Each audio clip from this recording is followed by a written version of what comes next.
So our task here at the Trichotillomania Relief Specialist is not only to show our clients how to stop pulling, which we absolutely do. In fact, we actually do that in our very first session together. Yeah, that's right. But you see, we also show them how to grease the path, how to make it easy for our clients to stay away from pulling now that they know how to do that. Now, this may or may not come as a surprise to you, but it turns out that the major reason people pull their hair is not because they actually can't help it, but instead because when they're feeling bad, they're so desperate for something to try to help themselves feel better, or they're even willing to pull their hair out. So it occurs to us, that is my wife and coaching partner Glay and I, that one of the ways we can help make it easier for our clients to avoid pulling is to show them how to better manage their emotional states. Makes sense, right? I mean, if feeling bad, stress, pressure, overwhelm, boredom, tedium, anxiety, if that's when you feel the urge to pull, well then if you knew how to feel bad less often, it stands to reason that you probably wouldn't feel the need to pull as often either, would you? Well, guess what? Turns out there's a pretty straightforward recipe for how to keep your emotions in check. So, want to feel bad less often? Want to feel good more often? Stay tuned. We're going to show you how simple this can be. So we just got done saying that the major reason people feel the need to pull their hair is because in those times and places where they tend to feel uncomfortable, they need some way to try to feel better. And if, perhaps simply because of limited life experience at that point, if the only way they've hit on so far is to pull their hair, sure, it'll distract them, and by doing so, they'll feel better, for a second. But is that really how we want to be handling our feelings, by pulling our hair out? Of course not. How about if instead of chasing the horse after he's already out of the barn, what if we back up a bit and make some changes so we don't have to feel bad as often in the first place? If we could do that, you kind of taken care of the problem in advance, haven't you? Yeah, we're talking about state management, folks. How can we feel bad less often and feel good more often?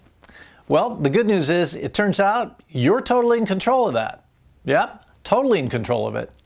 And the secret lies not in controlling what's going on around you, because of course that would be impossible, but instead in controlling what you actually have the power to control, and that's your response to what's happening on the outside. Now, by controlling your response to what's happening, I'm talking about the frame you put around your experience. In other words, what you decide it all means. I'm talking about what part of it you choose to focus on. See, here's the thing. I think we'd all agree, this is a world in which in any given moment in time, there's a million things you could be thinking about or focusing on, which if you did, you could feel bad or unhappy or sad or stressed thinking about it, right? But it's also a world in which if you look for it, you could also find innumerable wonderful things to be thinking about or focusing on, which when you think about those things make you feel good or happy or even inspired. But who controls and directs the flashlight of your attention? Who does that? Well, you, of course. Look, our minds are just a microcosm of our world, our universe, in fact. It's a world full of stuff, but you don't notice the vast majority of it because there's so much stuff. And, you can only think about one or two things at a time. It's just the way our brains work. Our brains are like a huge dark warehouse. It's full of all the things you've ever learned or experienced, everything you've ever seen, heard, tasted, felt, smelt, or otherwise experienced. Your brain has a record of that in the form of memories or imprints. It's a huge repository of information. But you're not conscious of all that information at once, are you? Of course not. And that's because you can only focus on one or maybe two things at a time. But you can consciously decide what to think about, can't you? For example, if I ask you to recall a particularly memorable Thanksgiving, do you notice that at least one memory comes up for you pretty quickly? Now, where was that memory before I prompted you to go look for it? It was certainly there somewhere, but the truth is there's no way that particular thought, that memory would have come back to you right here, right now, front and center, unless I'd prompted you to go look for it. What did I do? Remember that metaphor of the huge dark warehouse full of stuff that is your mind? What I did was, in a manner of speaking, I invited you to direct the flashlight of your attention onto that particular singular kind of memory. I didn't even tell you which exact memory to recall because, of course, how could I? I don't know what your memories are. Yet that doesn't matter. What matters is that at my request or my suggestion, you chose to redirect the flashlight of your attention onto a particular memory.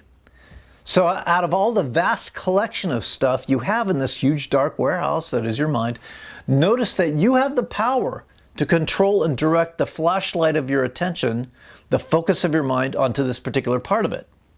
My point is that you are the boss of your attention. And here's the really important part of that. See, where you place the focus of your mind at any given moment in time has everything to do with how you feel. Want to feel good more often and bad less often? Then choose what to allow yourself to spend time thinking about or focusing on. You know, this is a wisdom that even appears in the Bible, along with a lot of other wisdom for that matter. In Philippians 4:8, there's a verse. Brothers, whatever is true, whatever is noble, whatever is right, whatever is pure, whatever is lovely, whatever is admirable, if anything is excellent or praiseworthy, think on these things. Gee, why would the Lord want us? In fact, why would the Lord explicitly direct us where to place the focus of our minds? Because the Lord wants what's good for us. The Lord wants us to feel good and do good and be good. Why? Well, my guess is the Lord knows that by focusing on these good and noble things, quite naturally, we're going to feel better. And when we feel better, we tend to make better, more resourceful decisions for ourselves. So all I'm saying here is, look, your feelings don't just happen to you. You allow yourself to focus on or think about whatever it is you spend your time thinking about. Now, I don't think you've been doing that consciously up until now. I don't think you've been making conscious choices about what to spend your time thinking about or what part of this or that situation you should be focusing on so you can feel good instead of bad. But the truth is, you have been doing it. Nobody's been doing it to you. And now that you know you do indeed have the ability to choose what to focus on, here's my invitation to you. I want you to now practice. I want you to be intentional about noticing when you're allowing yourself to think about or focus on stuff that makes you feel bad. And if you're feeling emotionally down or bad, that's the best time to do this exercise. Chances are you're not just feeling bad for no good reason. I can practically guarantee you it's what you're thinking about or saying to yourself about the situation that's causing those uncomfortable feelings. Want to feel better? Next time you find yourself in one of those formally challenging situations where you catch yourself feeling bad or upset or stressed or anxious, the first thing I want you to do is whatever it takes to break your state. I want you to get up, jump up and down, go to a mirror and make silly, stupid faces. Whatever it takes to break you out of that mental pattern, that mental loop. And then ask yourself, what part of this thing could you be focusing on instead that if you were to think about that would cause you to feel better about it right away? Here at the TRS, one of the things we used to do with clients, we'd be in the middle of this conversation and maybe this client's been doing well, and for the most part, they haven't been doing any pulling at all. But maybe there was this one time, maybe the only time in the last 2 weeks where for whatever reason, they pulled a few hairs. Interestingly, that's the part of their otherwise very successful past 2 weeks that they're probably focusing on and, of course, feeling badly about. The way they're usually thinking about it or focusing on it is, there I was, and I was doing so great, and then I had to go blow it all. That's the frame they often commonly put around their experience. They're not thinking about the 13 out of the past 14 days where they did great. No, they're focused on the one time where things didn't go perfectly. In a situation like that, part of what they need to learn to do is focus on their successes, not their less than successful moments. I mean, think of this. 95% of this person's time over the last 2 weeks was great, right? And here they are, beating themselves up over the 5% of it that wasn't perfect. This is a rather obvious example of the kind of thinking patterns that cause some people to feel bad, unnecessarily, I would say, and then to feel compelled to engage in some sort of activity, maybe more pulling, that they terribly regret later on. Sometimes people have to be taught to look on the bright side of things. Sometimes people need to be taught to see the glass as half full, not half empty. This can be learned. Positive thinking is not pie in the sky thinking. It's learning to look on the bright side of things. This may not, and probably doesn't come naturally to most people. And if it doesn't come naturally to you, I'm telling you, that's not your fault. But it is a skill that can be learned if you're willing to make practice of that skill a priority.